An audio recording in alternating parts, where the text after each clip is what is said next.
Hi Leo, welcome to your quantum reading. This is for Leo, Sun, Moon, or Rising. And as always, welcome to my cross-watchers. Cross-watcher, you could be dealing with Leo and the message could be for you. So feel free to take it however it resonates with you and your situation. Keep in mind that these are general and timeless readings. If you guys are wanting to book a one-on-one reading, my website information is down below in the description box. Just go ahead and subscribe your email there, and that way you'll always receive an email notification whenever my availability does open up. And as always, thank you guys so much for liking, subscribing. Thank you for all the ways that you've supported the channel. And let's go ahead and dive in. Okay. Ooh. What? All right. Let's see what this is about. The first one that popped out, we've got Eros. Desire, eroticism, and sensuality. Okay. So that's either something you're feeling maybe for someone else. I'm not gonna deny you guys of that. You are in control of your own life type of a thing. Okay, so these were the ones I was gonna pull. You also have the Starborn. I don't even know what to make of that. Like, there could be someone here that you meet, very special. It could be, if you guys believe in starseed, family type of a thing. It is coming out, though. It's like, and you have the mirror and the ring. Okay.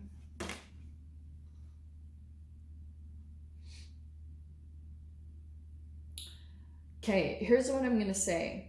There's a very significant connection that I feel as though you've experienced, and there could be still quite a bit of desire, eroticism, and sensuality that you feel towards this person. There could be a bit of fantasizing going on, I'm not gonna lie. And then with the mirror, you see how there's the moon? That's what I'm gonna dive into, because I feel as though for some of you guys, this is a very powerful connection that you've experienced with another person. It was enough to, I think, pull you in. But I do think that it was based off of some type of maybe more of a sexual nature. That could have started off very quickly, because it's interesting that that's the very first card that popped up. So I almost feel like what's going on, Leo, a little bit in this connection is I feel like you met a very significant person, and this person just thought that it was only going to be based off of sex, but it didn't turn out that way. It actually turned and transformed even into more.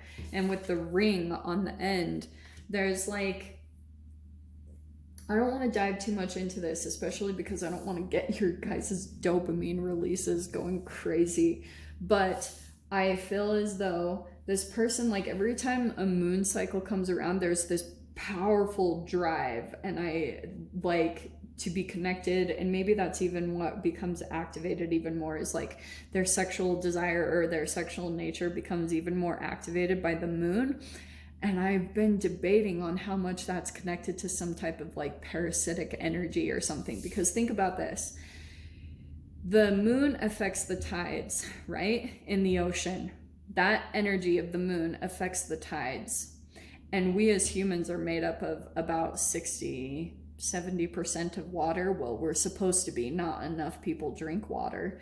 But this is what I think I've been wondering is happening, because I used to talk a lot with this guy who's a friend of mine who used to be a nurse. He used to work in the ER, and he would say every full moon, and I've heard this from many people, around the time of the full moon, people act crazy. There are a lot of crazy situations that come into the ER, and they were because a lot of the times it's connected to parasites, there's more of an emphasis on that. And I've been wondering if there's entanglements between people that are maybe infected with a specific type of parasite. I know you guys don't want to hear this, but you're made up of bacteria. Your whole body is just consisting of bacteria and microbials and all these interesting things down at the quantum level that you don't even freaking know. It's all covered up by your skin, so you don't know what's going on down there, and that's the moon card. Like, and so there could be something about with the mirror. There's like this really powerful connection that could be highlighting something that you can't see underneath the surface. And it's interesting with the Starborn, it's almost like it's almost like this energy is getting in the way of your potential or your gifts or your abilities. Okay, I hope that makes sense. Shiz in the freaking crap. Okay. So we have the Death card, the Temperance, patient ending that's taking place, and transformation.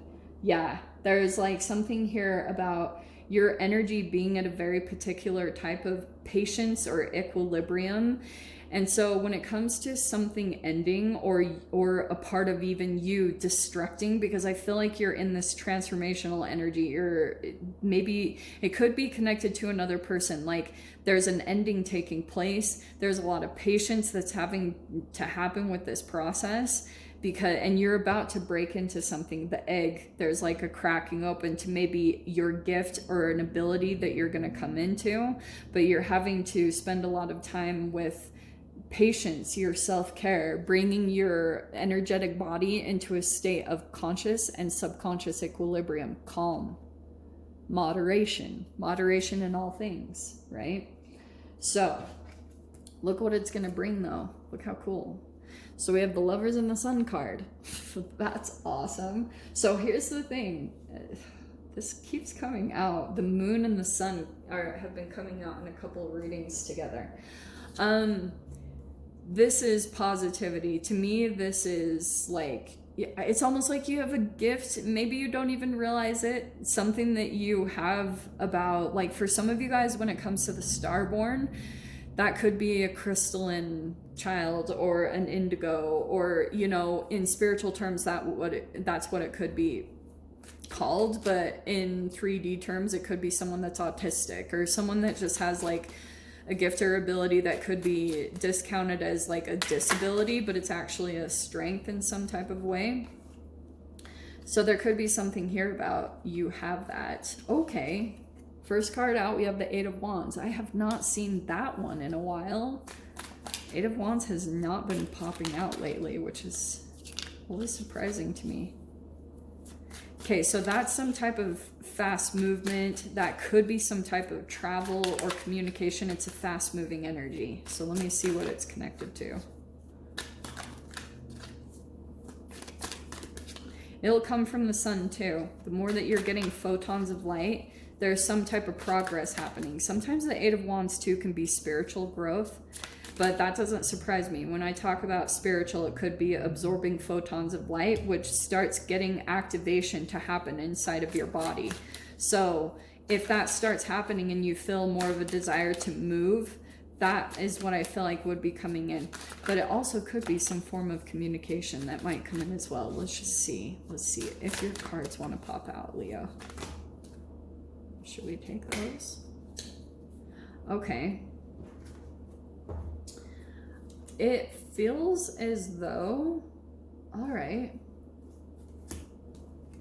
We have the High Priestess, which again is kind of like a spiritual gift or ability.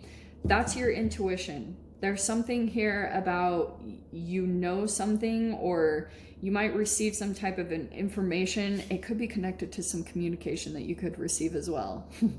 You might receive a message or something from someone that's why it's almost like your death or whatever destruction process is pretty slow moving, and it could be connected to, like, I don't know. I just feel this strong connection between you and another person.